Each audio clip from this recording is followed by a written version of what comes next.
Postpone ਕਰਨ ਨਾਲ ਜਿਹੜੇ ਸਾਡੇ ਨੁਕਸਾਨ ਆਲਰੇਡੀ ਹੋ ਗਏ ਉਹ ਭਰਦੇ ਨਹੀਂ। ਮੈਨੂੰ ਇਹ ਲੱਗਦਾ ਹੈ ਕਿ ਕਿਤੇ ਨਾ ਕਿਤੇ ਕੁਝ ਚੀਜ਼ਾਂ ਮਿਸ ਆਊਟ ਹੋ ਗਈਆਂ। ਜਿਹੜਾ ਵੀ ਟੈਕਸ ਅੱਜ ਤੱਕ ਮੈਂ ਪੇ ਕਰਤਾ ਤੁਸੀਂ ਮੈਂ ਜਦ ਕਮਾ ਰਿਹਾ ਸੀਗਾ ਮੈਂ ਸਰਕਾਰ ਨੂੰ ਕਮਾ ਕੇ ਦਿੱਤਾ ਔਰ ਅੱਜ ਅਗਰ ਮੈਨੂੰ ਕੋਈ ਨੁਕਸਾਨ ਹੋਇਆ ਹੈ ਐਟਲੀਸਟ ਟੂ ਦੀ ਐਕਸਟੈਂਟ ਮੈਂ ਤੁਹਾਨੂੰ ਕਮਾ ਕੇ ਪਹਿਲੇ ਦਿੱਤਾ ਹੈ ਉਹਦੇ ਉਹਨਾਂ ਕੁ ਮੇਰੀ liability 5 to 40% beyond the control of an entrepreneur, we are uncompetitive with China. I mean, I think the whole environment in India is कि ਜਿਹੜੇ ਵਪਾਰੀ ਨੇ ਸਾਰੇ ਚੋਰ ਨੇ। ਸਾਡੇ ਨਾਲ ਨੇ ਸਰਦਾਰ ਜਗਜੀਤ ਸਿੰਘ ਜੋ MSME ਦੇ ਨਾਲ ਰਿਲੇਟਡ ਰਹੇ ਨੇ। CII ਦੀ ਜਿਹੜੀ MSME ਕਮੇਟੀ ਸੀ ਉਹਦੇ ਐਕਸ ਚੇਅਰਮੈਨ ਨੇ। ਮੋਹਾਲੀ ਇੰਡਸਟਰੀ ਐਸੋਸੀਏਸ਼ਨ ਨਾਲ ਬਹੁਤ ਸਮਾਂ ਕੰਮ ਕਰਦੇ ਰਹੇ ਨੇ, ਜਨਰਲ ਸੈਕਟਰੀ ਵੀ ਕੰਮ ਕੀਤਾ। ਤੁਸੀਂ ਦੱਸੋ ਜਗਜੀਤ ਜੀ ਵੀ ਜਿਹੜਾ ਇਹ ਕੱਲ MSME ਦੇ ਨਾਲ ਰਿਲੇਟਡ ਜਿਹੜਾ ਇਹ ਵਿੱਤ ਮੰਤਰੀ ਕੇਂਦਰੀ ਵਿੱਤ ਮੰਤਰੀ ਨੇ ਜੋ ਦਿੱਤਾ ਇਹ ਪੈਕੇਜ ਇਹਦੇ ਬਾਰੇ ਦੱਸੋ ਵੀ ਇਹ ਕੀ ਵਰਕਆਊਟ ਕਰੇਗਾ।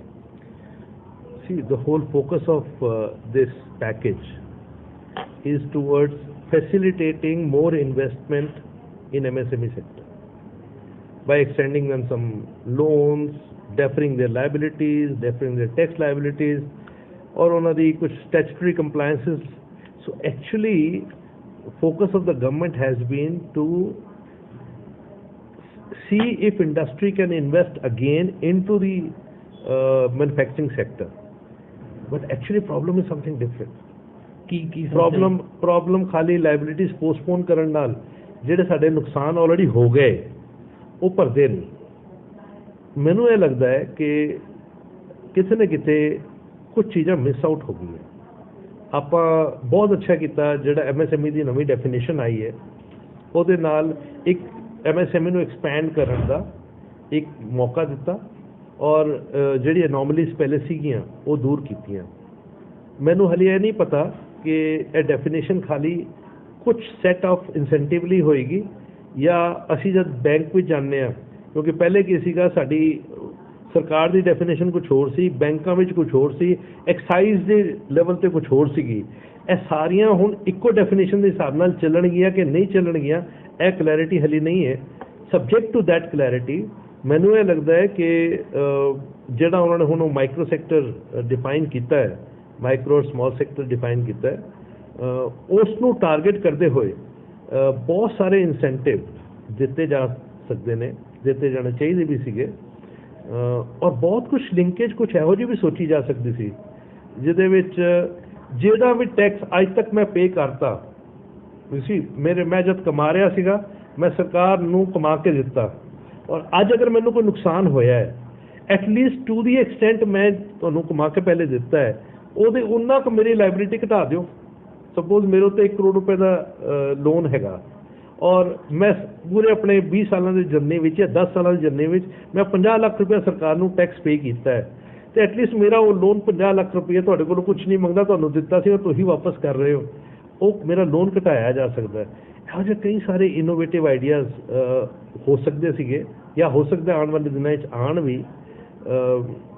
ਮੈਨੂੰ ਇੱਕ ਗੱਲ ਹੋਰ ਵੀ ਲੱਗ ਰਹੀ ਹੈ ਕਿ ਆਈ ਥਿੰਕ ਅਸੀਂ ਉਸ ਸਟੇਜ 'ਤੇ ਹੈਗੇ ਹਾਂ ਜਦ ਚਾਈਨਾ ਨੂੰ ਅਗਰ ਦੇਖੀਏ China has become too large to expect that China will disintegrate. That is not going to happen. But what is certainly going to happen is that there is an opportunity for big corporates to expand their further capacities in different countries. They will not shift from China, but for further expansion, they will look for some different country to ensure they have diversified portfolio of production. ਔਰ ਉਹਦੇ ਵਿੱਚ India ਆਪਣੇ ਆਪ ਨੂੰ position ਕਰ ਸਕਦਾ ਹੈ। ਸਾਡੀ ਪ੍ਰੋਬਲਮ ਇਹ ਹੈਗੀ ਹੈ ਕਿ ਅੱਜ ਦੀ ਡੇਟ ਵਿੱਚ the difference of inefficiency, cost of inefficiency of our system, whether it is system of governance, corruption, our roads, our turnaround time of shift, inefficiency in our manufacturing of basic raw materials, all this clubbed together works out to around 35 to 40%. That means 35 to 40% beyond the control of an entrepreneur, we are uncompetitive with China. Now, we cannot change all that overnight, but one small step could have bridged this gap greatly. this is the time when we should have seriously considered abolition of income tax. That's a regressive, it leads to tax terrorism and whole lot of misinterpretations, and then only 4 to 5% of total Indian population is paying income tax because they are the only one who have got taxable income. ਇਸ ਵਾਸਤੇ ਨਹੀਂ ਕਿ ਕੋਈ ਚੋਰੀ ਹੋ ਰਹੀ ਹੈ, ਸਾਨੂੰ ਇਹ ਗੱਲ ਮੰਨਣੀ ਪਏਗੀ ਕਿ ਸਾਡੀ ਕੱਲ੍ਹ 4 to 5% ਪਾਪੂਲੇਸ਼ਨ ਹੀ ਹੈ ਜਿਹੜੀ ਟੈਕਸ ਤੇ ਲਾਇਬਿਲਿਟੀ ਹੈ ਜਿਹਦੇ ਉੱਤੇ, ਕਿਉਂਕਿ ਉਨੀ ਕੁ ਉਹਨਾਂ ਦੀ ਇਨਕਮ ਹੈ। ਉਸ 4-5% ਵਿੱਚ ਵੀ ਦੇਖੋ ਤੇ 80% ਲੋਕੀ ਉਹ ਨੇ ਜਿਹੜੇ ਸੈਲਰੀਡ ਨੇ, ਜਿਨ੍ਹਾਂ ਨੂੰ ਆਪਣੀ ਇਨਕਮ ਟੈਕਸ ਰਿਟਰਨ ਫਾਈਲ ਕਰਨੀ ਪੈਂਦੀ ਹੈ। ਇਹਦਾ ਮਤਲਬ ਕੇਵਲ 2 to 3% ਪੀਪਲ ਆਰ ਦੇਅਰ ਜਿਨ੍ਹਾਂ ਲਈ ਅਸੀਂ ਇੰਨਾ ਵੱਡਾ ਇਨਕਮ ਟੈਕਸ ਦਾ ਧਾਰਾ ਖੜਾ ਕੀਤਾ ਹੋਇਆ ਹੈ, ਔਰ ਜਿਹਨੂੰ ਅਸੀਂ ਇਸਤੇਮਾਲ ਕਰਨੇ ਆ ਕਿਸੇ ਨੂੰ ਵੀ ਹਰੈਸ ਕਰਨ ਵਾਸਤੇ। I think if you can do ਅਵੇ that would have bridged the gap ਜਿਹੜਾ ਅਸੀਂ ਮੈਂ 30-35-40% ਦੀ ਗੱਲ ਕਰ ਰਿਹਾ ਚਾਈਨਾ ਨਾਲ ਸਾਡੀ ਸਿਸਟਮਿਕ ਪ੍ਰੋਬਲਮ ਹੈ, ਉਹ 25-30% ਤੋਂ ਉੱਥੋਂ ਕਵਰ ਹੋ ਜਾਂਦੀ।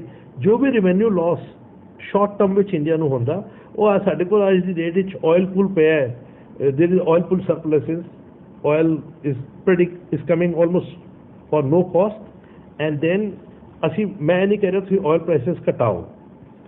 So that oil pool surplus could have been used to bridge that gap in the initial years.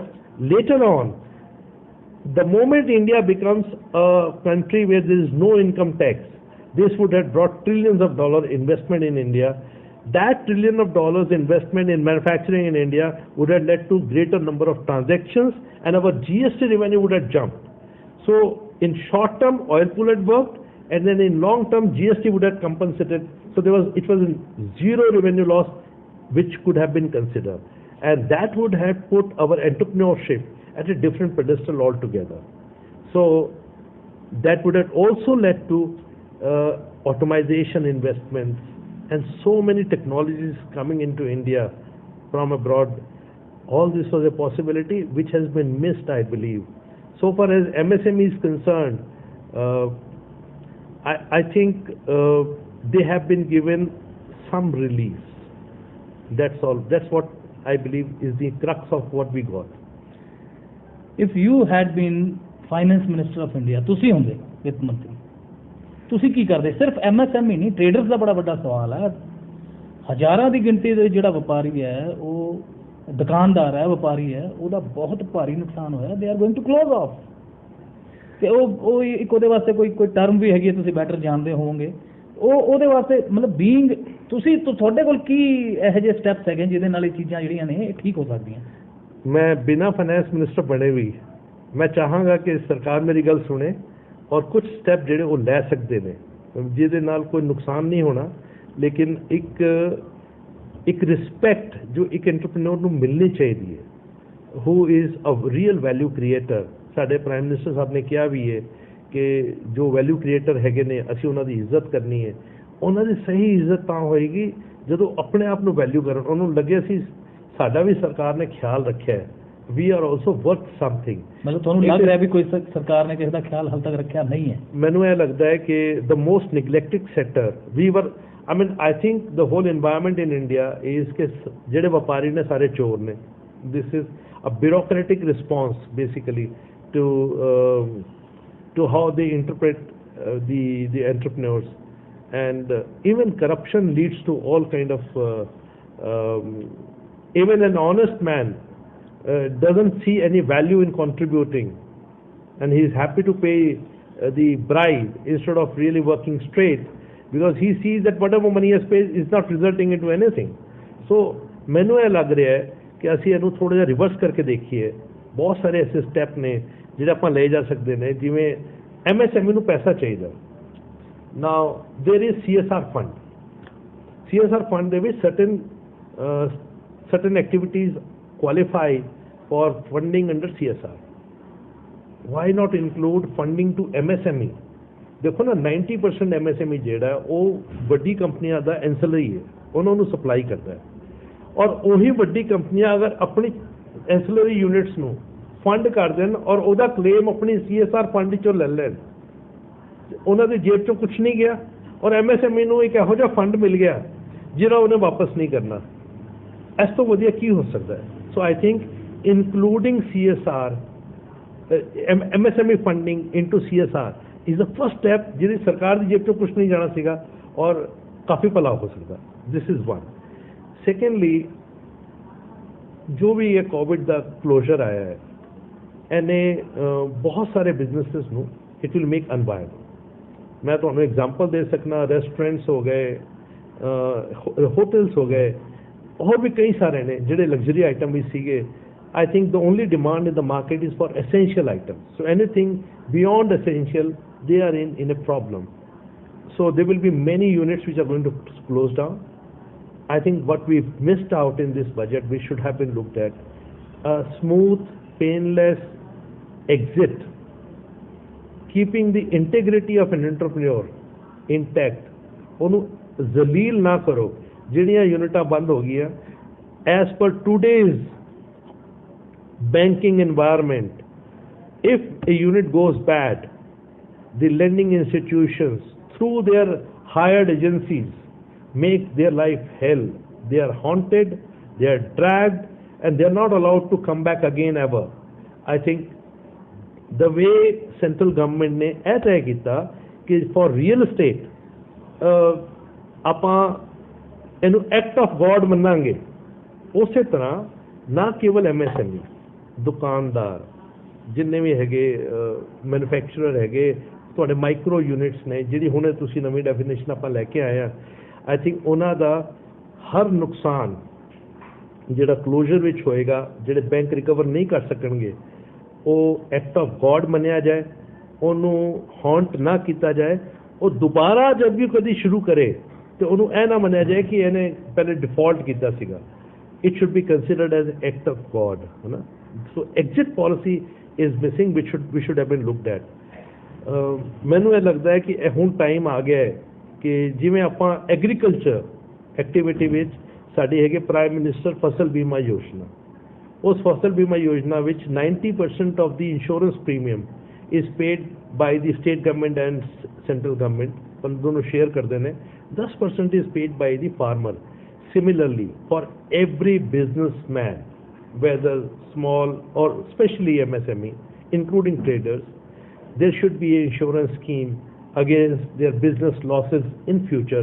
We can imagine that COVID is just one of, there can be many such instances which may happen, or there can be many other reasons when businesses can lose. So to compensate them so that they can come back again, an insurance scheme for the entrepreneur and even for job seekers, even for working professionals, we should have an insurance scheme highly subsidized by central government and state government so that the person can be compensated and he doesn't lose, he doesn't need to commit suicide. I think that we could have considered. ਮੈਨੂੰ ਇਹ ਲੱਗ ਰਿਹਾ ਕਿ sourcing from India, I'm talking about funding, ਜਿਹੋ ਜਿਹਾ ਬੈਂਕਾਂ ਦਾ ਹਾਲ ਹੈ, ਭਾਵੇਂ ਜੋ ਮਰਜ਼ੀ ਸਕੀਮ ਸਰਕਾਰ ਲੈ ਆਏ, ਪਹਿਲੇ ਵੀ ਸੀਗੀ ਤੁਹਾਡੀ ਕ੍ਰੈਡਿਟ ਗਾਰੰਟੀ ਸਕੀਮ, ਲੇਕਿਨ ਬੈਂਕ ਜਾ ਕੇ ਗੱਲ ਕਰੋ ਤਾਂ ਕੋਈ ਪੈਸੇ ਦੇ ਕੇ ਰਾਜੀ ਨਹੀਂ ਸੀਗਾ, ਡਿਸਪਾਈਟ ਦੀ ਸੋਵਰਨ ਗਾਰੰਟੀ। ਸੋ ਜਿਹੜੀ ਮਰਜ਼ੀਆਂ ਸਕੀਮਾਂ ਲਿਆਈ ਹੈ, ਬੈਂਕਾਂ ਦਾ ਹੁਣ ਜਿਹੜਾ ਐਟੀਟਿਊਡ ਹੈ ਉਹ ਹੈਗਾ ਕਿ ਪੈਸੇ ਦੇਣੇ ਹੀ ਨਹੀਂ ਉਹਨਾਂ ਨੇ। ਉਹ they are very happy to invest in government securities than to invest to the public. ਉਸ ਗੱਲ ਨੂੰ ਧਿਆਨ ਰੱਖਦੇ ਹੋਏ we can leverage a lot of funding from abroad. Norway is sitting with trillions of dollars and they have a very liberal funding options available, but they need some support from the local government. So maybe 30 to 50% of the ECB, external commercial borrowing, or FDI, which is brought from abroad, should be guaranteed by the state government or the central government. They should be provided a comfort. What will happen? The money will flow in and then it will not be a burden and there will be no risk. At least even for the 50% which comes here, there is no risk. They are not seeking any collateral securities when they fund here. They cannot invoke any collateral security in any case. So I think that is another step which could help a lot. ਮੈਨੂੰ ਇਹ ਲੱਗ ਰਿਹਾ ਇਹੀ time ਹੈ ਜਦ ਇੱਕ scheme ਇਹੋ ਜਿਹੀ ਬਣਾਈ ਜਾ ਸਕਦੀ ਹੈ for traders, for micro and small enterprises, ਜਿਹਦੇ ਵਿੱਚ ਜਿੰਨਾ ਵੀ ਟੈਕਸ ਉਹਨਾਂ ਨੇ ਅੱਜ ਤੱਕ ਪੇ ਕੀਤਾ ਹੈ, even for self employed and employed people, ਜਿੰਨਾ ਵੀ ਟੈਕਸ ਉਹਨਾਂ ਨੇ ਅੱਜ ਤੱਕ ਪੇ ਕੀਤਾ ਹੈ, ਉਸ ਨੂੰ ਕੋਲੈਟਰਲ, ਉਹਨੂੰ ਇੱਕ ਫੰਡ ਮੰਨਦੇ ਹੋਏ ਉਹਦੇ ਬੇਸ ਤੇ ਉਹਦੀ ਇੱਕ ਪੈਨਸ਼ਨ ਸਕੀਮ ਉਹ ਚਾਲੂ ਹੋਣੀ ਚਾਹੀਦੀ ਹੈ, so that a trader, an entrepreneur, when he retires, then he is not dependent upon his next generation to fund him, to support him. He should have the dignity of living because he contributed. We are not, in this provision, I am not seeking anything additional. We are only limiting it to the extent he had contributed. To that extent, I think he can be given that, it can be worked out a scheme. In addition, I think Punjab ਇੱਕ example ਹੈ ਜਿਹਦੇ ਵਿੱਚ ਅਸੀਂ ਕੋਈ ਚੀਜ਼ ਅਗਰ export ਕਰਦੇ ਹਾਂ ਤੇ ਗਵਰਨਮੈਂਟ ਦੀ ਸਕੀਮ ਹੈ ਐਕਸਪੋਰਟ ਇਨਸੈਂਟਿਵਸ ਹੈਗੇ, ਉਹ ਜਿਹੜੇ ਐਕਸਪੋਰਟ ਇਨਸੈਂਟਿਵ ਨੇ ਉਹ ਹਰ ਐਕਸਪੋਰਟਰ ਨੂੰ ਮਿਲਦਾ ਹੈ। ਉਹਦੇ ਵਿੱਚ ਕਈ ਸਾਰੀ ਫੈਸਿਲਿਟੀਜ਼ ਨੇ, ਜਿਵੇਂ ਆਪਾਂ ਡਰਾਬੈਕ ਕਹਿੰਦੇ, ਡਿਊਟੀ ਡਰਾਬੈਕ, ਔਰ ਕਦੇ ਕਦੀ ਇੰਪੋਰਟ ਅਗਰ ਅਸੀਂ ਕੁਝ ਕਰ ਰਹੇ ਹਾਂ ਤੇ ਉਹਦਾ ਡਿਊਟੀ ਫ੍ਰੀ ਇੰਪੋਰਟ ਅਸੀਂ ਕਰ ਸਕਦੇ ਹਾਂ। So there are so many incentives and these incentives are transferable, यानी कि अगर मैनू इंसेंटिव मिले मैं वो तुहानू ट्रांसफर कर सकना। So Punjab as an entity, we have to think of an instrument कि Punjab as an entity has exported human resource. जिन्ने भी साढ़े NRI भरा बाहर बैठे ने, they are our human resource exported to the globe. Definitely. They are selling billions of dollars in India to their natives here. ਉਹ ਜਿਹੜਾ ਪੈਸਾ ਪੰਜਾਬ ਵਿੱਚ ਆਉਂਦਾ ਹੈ ਉਹਨੂੰ ਇੱਕ ਐਕਸਪੋਰਟ ਪ੍ਰੋਸੀਡ ਦੇ ਰੂਪ ਵਿੱਚ ਕਿਵੇਂ ਇੰਸਟੀਟਿਊਸ਼ਨਲਾਈਜ਼ ਕੀਤਾ ਜਾਏ, ਸੋ ਦੈਟ ਉਹਦੇ ਅਗੇਂਸਟ ਜਿਹੜੀ ਸਾਡੀ ਐਕਸਪੋਰਟ ਬੈਨੀਫਿਟ ਇੰਟਾਈਟਲਮੈਂਟ ਹੈ ਉਹ ਫਿਰ MSME ਨੂੰ ਉਹ ਟ੍ਰਾਂਸਫਰ ਕੀਤੀ ਜਾਏ।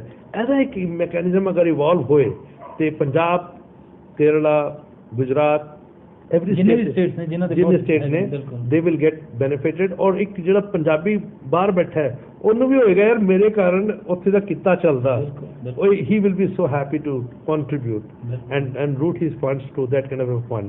That's another suggestion.